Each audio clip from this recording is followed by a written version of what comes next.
Muhammad Hosni el-Said Mubarak was born on May 4, 1928, in the small village of Kafr el-Miselha in the Nile Delta of Egypt.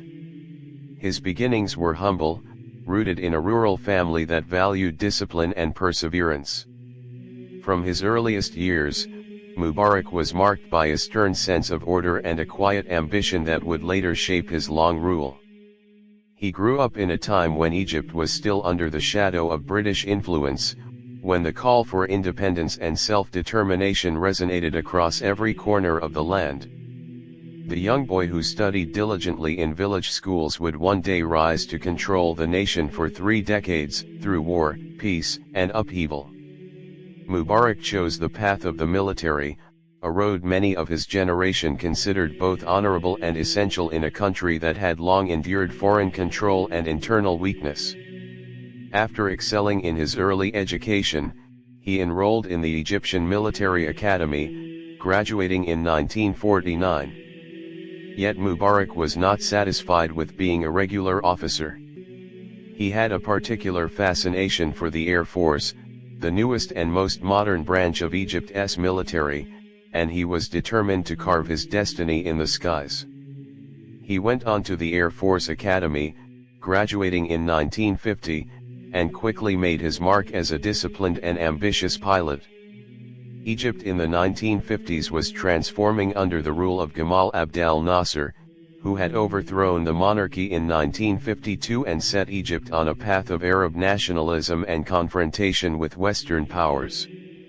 Mubarak, serving in the Air Force, became part of this new national project. He climbed steadily through the ranks, gaining both recognition and trust. By the 1960s, he had become head of the Air Force Academy, a position that allowed him to shape Egypt's future pilots with his strict and uncompromising methods. He demanded precision, loyalty, and resilience, qualities he himself embodied. Mubarak's reputation was that of a man who avoided political games, preferring instead the rigid world of command and control. The turning point in his military career came during the October War of 1973, when Egyptian forces crossed the Suez Canal and stunned Israel in the opening days of battle. Mubarak, then commander of the Egyptian Air Force, was credited with restoring morale and efficiency to a branch that had suffered devastating losses during the Six-Day War of 1967. His air strikes in the early phase of the war helped shift the momentum in Egypt's favor, and while the war ended in stalemate, Mubarak emerged as a national hero. President Anwar Sadat, recognizing his loyalty and competence, promoted him rapidly, eventually making him vice president in 1975. As vice president, Mubarak remained largely in the shadows. He was not charismatic, nor was he known for fiery speeches like Nasser or Sadat. Instead, he cultivated an image of a quiet, disciplined, and reliable man. To many Egyptians, he appeared dull, but to Sadat, he was trustworthy. Sadat, who made the bold decision to sign peace with Israel in 1979 through the Camp David Accords, faced enormous backlash both at home and across the Arab world. Mubarak, however, stood firmly by his side, never wavering in loyalty. That loyalty would eventually place him at the center of history. On October 6, 1981, as Sadat attended a military parade in Cairo commemorating the October War, Islamist militants disguised as soldiers opened fire on the president. In a matter of minutes, Sadat was assassinated. Mubarak, seated nearby, narrowly escaped with his life. In the chaos that followed, the unassuming vice president suddenly became the leader of Egypt. With little fanfare, Mubarak assumed the presidency, inheriting a country shaken by violence, divided over peace with Israel, and weighed down by poverty and discontent. The Egypt Mubarak inherited was fragile. The peace treaty with Israel had brought billions of dollars in American aid, but it had also isolated Egypt from much of the Arab world. The assassination of Sadat had revealed the strength of Islamist opposition, while the economy struggled with unemployment, corruption, and a growing population. Mubarak's first years in power were cautious. He sought stability above all else. He tightened internal security, expanded the power of the police, and cracked down on extremists, while at the same time allowing limited political freedoms to create the appearance of openness. In reality, he was constructing a system that revolved entirely around his authority. Mubarak ruled with a strategy of careful balance. He maintained the peace treaty with Israel, securing American aid and support, while at the same time presenting himself as a defender of Arab and Palestinian rights. He spoke the language of democracy, holding regular elections, but behind the scenes those elections were tightly controlled, ensuring his continued dominance. The emergency laws declared after Sadat's assassination remained in place for decades, granting the government sweeping powers to arrest opponents and silence dissent. Mubarak did not present himself as a visionary, but as a guardian of order, the man who prevented Egypt from descending into chaos. His leadership style was paternal and distant. Unlike Sadat, he did not appeal to grand emotions, and unlike Nasser, he did not inspire with ideology. Instead, he projected an image of stability. Many Egyptians accepted this, valuing peace after years of turbulence. Under his rule, Egypt avoided wars and expanded ties with the West. The economy saw periods of growth, fueled by foreign aid, tourism, and remittances from Egyptians working abroad. Yet beneath the surface, corruption spread. The ruling elite enriched themselves, while millions of ordinary citizens remained trapped in poverty. Mubarak himself, though not flamboyant, was accused of allowing a system of cronyism that benefited his family and close allies. As the years turned into decades, Mubarak's grip on Egypt seemed unshakable. He survived assassination attempts, Islamist uprisings, and waves of discontent.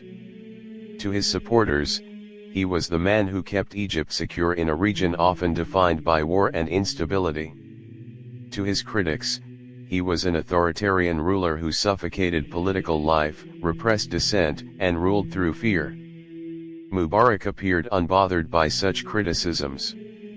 He saw himself as indispensable, a figure who had saved the nation from extremism and preserved its position on the world stage. By the 1990s, Mubarak had become one of the longest-serving leaders in the Middle East. His rule was marked by continuity, predictability, and an iron hand hidden beneath the mask of stability. But as his presidency stretched into its third decade, murmurs of discontent grew louder. Egypt's youth, frustrated by unemployment and lack of opportunity, began to see Mubarak not as a protector, but as the face of stagnation. His reliance on security forces created resentment, and his refusal to allow genuine political reform deepened the anger of opposition groups. Still, Mubarak remained in power, confident that his authority was unshakable. He appeared to believe that Egypt could not function without him, that only his leadership could hold together a nation of 80 million people. The stage was set for both his greatest test and his eventual downfall. Mubarak ruled Egypt with a tight grip, presenting himself as a guardian of stability while using fear and surveillance to crush opposition. He positioned Egypt as a key ally of the West, especially the United States, leveraging its strategic location and influence in the Arab world to secure billions of dollars in aid. For 3 decades he maintained peace with Israel, something praised abroad but deeply resented by many Egyptians who felt their leader had betrayed Arab unity. Under his rule, dissent was smothered, journalists were silenced, and political rivals were either co-opted or crushed. Yet despite the heavy hand of his security forces, Mubarak managed to maintain an image of calm authority. He avoided flamboyance, presenting himself instead as a disciplined military man who valued order above all else. Ordinary Egyptians, however, saw a different reality: widespread poverty, unemployment, and corruption. While the elite flourished, much of the population struggled. Mubarak and his inner circle, including his family, were accused of amassing vast personal wealth through state resources, further deepening public resentment. His rule appeared unshakable until 2011, when the Arab Spring swept across the Middle East. Inspired by uprisings in Tunisia, Egyptians poured into the streets demanding freedom, dignity, and the end of Mubarak's three-decade rule. For 18 days, massive protests filled Tahrir Square, defying curfews, police brutality, and military intimidation. Mubarak tried to cling to power, first offering reforms, then promising not to run again, but it was too late. The people had lost their fear. On February 11, 2011, Mubarak finally resigned, leaving behind a broken regime and a country in turmoil. His downfall was dramatic. Once revered as the embodiment of Egyptian strength, he found himself on trial, wheeled into a courtroom cage on a hospital bed. Images of the once mighty president looking frail and defeated became symbols of how quickly absolute power can crumble. He was accused of corruption, abuse of power, and responsibility for the deaths of protesters. Though he faced convictions, appeals, and retrials stretched on for years, reflecting the chaos of Egypt's political system after his fall. Even in disgrace, Mubarak retained a loyal following among some Egyptians who saw him as a stabilizing force compared to the unrest and violence that followed his removal. For others, he remained a symbol of dictatorship, corruption, and betrayal.